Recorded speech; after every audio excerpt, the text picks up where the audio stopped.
ఆ రోజే కనుక 2024లో మీరు తెలుగుదేశం వెళ్ళకుండా ఉంటే చాలా బాగుండేదని నేను నా చెవులు ఊదర కొట్టేస్తున్నాను. నేను దానికి కారణం చెప్తా. అంటే నేను చాలా ఆలోచించి తీసుకున్న నిర్ణయం. 2019లో వెళ్ళాం.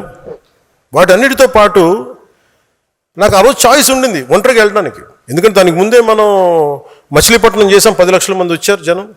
ఒక కష్టపడి పని ఆయనతో నాకు ఆయన కొన్ని అంశాలను నేను కొన్ని విభేదించి ఉండొచ్చు. కొన్ని అంశాలతోటి నేను కూర్చోబెట్టి మాట్లాడతాను ఈ రోజుకి.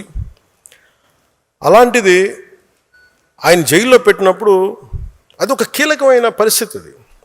ఎందుకంటే ఆంధ్రప్రదేశ్కి ఎప్పుడూ సమస్య. చెన్నై నుంచి విడిపోయాం, కర్నూలుకి వెళ్ళాం, కర్నూలు నుంచి హైదరాబాద్కి వెళ్ళాం, హైదరాబాద్కి వెళ్తే ఇక్కడ లేదు.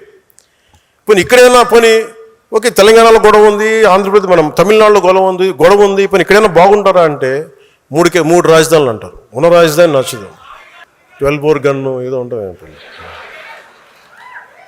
ఇవన్నీ అంటే నేను అనేది ఆంధ్రప్రదేశ్కి ఎప్పుడూ ఒక ఏకత్వం లేదు.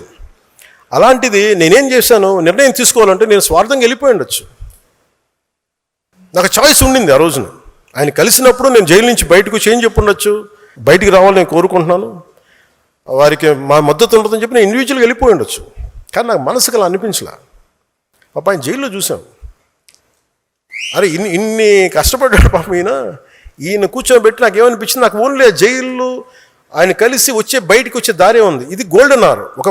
ఇది ఆంధ్రప్రదేశ్ ఇంటెన్సివ్ కేర్లో ఉంది. ఆ రోజు తీసుకునే నిర్ణయమే కీలకం. అప్పటికి మేము ఈ కరోనా వల్ల దీనివల్ల బీజేపీ మేము ఖచ్చితంగా ముందుకు తీసుకెళ్ళలేకపోతున్నాం. ఒక రోడ్ మ్యాప్ లేదు. ముందు నుంచి అడుగుతూ ఉన్నాం, రోడ్ మ్యాప్ లేదు. నాకేమనిపించింది, ఇంకొకసారి కనుక వైసీపీ ప్రభుత్వం వస్తే ఈసారి ఎవరిని బతికినివ్వరు, ఇంట్లో ఆడపిల్లలను లాగేస్తారు వీళ్ళు. నేను అప్పటికి చూశాను పరిస్థితులు.